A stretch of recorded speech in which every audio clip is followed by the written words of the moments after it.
ሰላም ሰላም ሁላችሁም የአኪያ ዩቱብ ቻናል ቤተሰቦች፣ እንግዲህ አኪያ ዩቱብ በቅርብ ቀን የተከፈተ እንደመሆኑ መጠን ሁላችሁም እየገባችሁ ሰብስክራይብ በማድረግ እንድታበረታቱኝ እየጠየኳችሁ አኪያ ዩቱብ ከጥቅምት 1 ቀን ጀምሮ ከምሽቱ 1 ሰዓት ያልጸደቀች ጽጌረዳ በሚል ተከታታይ ልቦለድ ይዤላችሁ መጥቻለሁ።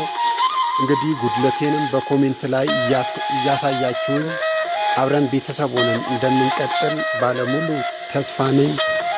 አኪያ ዩቱብን ገብታችሁ ሁላችሁም ሰብስክራይብ እንድታደርጉልን ከልብ ለምናችኋለሁ። እንግዲህ ይህ ቻናል የሁላችንም ቤተሰብ ሆነን ረጅም ጊዜ የምንጓዝበት እንደሚሆን ባለሙሉ ተስፋ ነኝ። እንግዲህ ማታ 1 ሰዓት ላይ እንገናኝ። አመሰግናለሁ።